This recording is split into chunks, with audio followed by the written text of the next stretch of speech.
Question number 469. The nurse is providing dietary teaching for a client with a diagnosis of chronic gastritis. The nurse instructs the client to include which food rich in vitamin B12 in the diet. Select all that apply. तो इस question में nurse dietary teaching कर रही है client को जिसको chronic gastritis हो रखा है, मतलब स्टमक का क्रॉनिक इन्फ्लेमेशन हो रखा है। तो इन ऑप्शंस में से कौन कौन से फूड आइटम है जिसमें विटामिन B12 रिच होता है और उसको क्लाइंट को वही खाना है।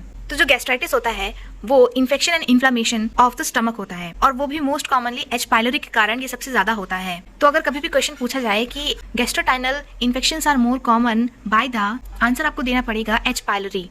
और अगर आपसे कभी क्वेश्चन पूछा गया नेफ्रो से रिलेटेड और उसमें पूछा गया यूटीआई होने का मोस्ट कॉमन कॉज क्या है, तब आपका आंसर जाएगा ई कोलाई। तो ये दोनों क्वेश्चन आपको ध्यान रखना पड़ेगा जो काफी इंपॉर्टेंट है, इसके भी शॉर्ट क्वेश्चंस बनते हैं एग्जाम्स में। तो देखिए एच पायलोरी क्या करता है, ये स्टमक के म्यूकस मेम्ब्रेन का इन्फेक्शन और इन्फ्लेमेशन कॉज कर देता है। तो नट्स भी काफी अच्छे होते हैं, विटामिन B12 रिच होते हैं। ऑप्शन 3 लिवर या फिर ऑर्गन मीट, ये भी B12 का अच्छा सोर्स होता है। ऑप्शन 5 है लेंटिल्स, लेंटिल्स के अंदर citrus fruit, green leafy vegetables, yeast, dry beans, ये सब आते हैं। तो ये dried beans, green leafy vegetable बहुत अच्छे रिच सोर्स होते हैं विटामिन B12 के। तो एक बार हम और समझेंगे कि विटामिन B12 हमारे स्टमक में, हमारे बॉडी में कैसे अब्सॉर्ब होता है। तो हमारे स्टमक की जो लाइनिंग्स होती हैं उसमें प्रेजेंट होता है पैराइटल सेल्स। तो जैसे कि ये है हमारा स्टमक, इस स्टमक में ऊपर का पार्ट होता है फंडस, बॉडी, और नीचे का पाइलरस। जहाँ पे ओइसोफेगस स्टमक में ओपनिंग होती है उस एरिया को कहते हैं कार्डिया। तो हमारे स्टमक की जो लाइनिंग होती है उसको कहते हैं पैराइटल सेल। तो जब कभी भी इंफेक्शन वगैरह होता है स्टमक का तो यही पैराइटल सेल डिक्रीज हो जाती है। ये पैराइटल सेल कुछ फैक्टर्स रिलीज करती हैं जिसको हम लोग कहते हैं इंट्रिंसिक फैक्टर, और यही इंट्रिंसिक फैक्टर विटामिन B12 के साथ बाइंड करके इंटेस्टाइन के एंड इलियम में जाके उसका अब्सॉर्प्शन कराता है। अब जब इन्फेक्शन इन्फ्लेमेशन हुआ तो ये पैराइटल सेल ही कम हो गई, पैराइटल सेल कम हुई तो इंट्रिंसिक फैक्टर कम हुए, इंट्रिंसिक फैक्टर कम हुए तो वो विटामिन B12 से बाइंड नहीं हुए और फिर वो एब्सॉर्ब नहीं हो पाए। तो अभी जो हमने समझाया उसमें से कुछ शॉर्ट क्वेश्चन बहुत बनते हैं, जैसे कि इंट्रिंसिक फैक्टर कहाँ से बनता है, आंसर है पैराइटल सेल। इंट्रिंसिक फैक्टर किसका अब्सॉर्प्शन कराते हैं, आंसर है विटामिन B12 का। विटामिन B12 का अब्सॉर्प्शन कहाँ पर होता है बॉडी में, तो टर्मिनल इलियम पर होता है। एक और क्वेश्चन है, हमारे बॉडी में ऑल विटामिन का अब्सॉर्प्शन जेजुनम में होता है, लेकिन विटामिन B12 एकमात्र ऐसा विटामिन है जो टर्मिनल इलियम में अब्सॉर्ब होता है, और ये तभी अब्सॉर्ब होता है जब स्टमक में इंट्रिंसिक फैक्टर प्रेजेंट होते हैं।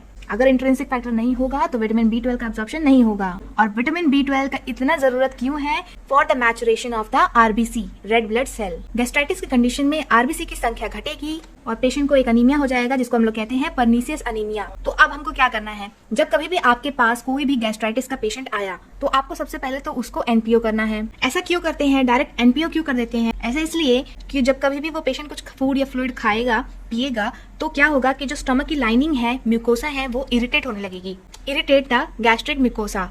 और अगर गैस्ट्रिक म्यूकोसा इरिटेट हुआ तो उसके कारण पेन सेंसेशन बढ़ जाते हैं, ज्यादा दर्द होता है पेशेंट को। तो इसीलिए गैस्ट्राइटिस के पेशेंट को जब भी आप मिले तो उसको सबसे पहले NPO कर दें, निल पर ओरल या फिर कहें nothing bye mouth. Vitamin B12 की कमी कुछ लोगों में ज्यादा होती है, तो हम कह सकते हैं अगर किसी पेशेंट का गैस्ट्रिक यानी कि स्टमक ही रिमूव कर दिया गया तो उसमें तो इंट्रिंसिक फैक्टर तो बिल्कुल भी नहीं होगा, इसलिए विटामिन B12 का अब्सॉर्प्शन भी नहीं हो पाएगा।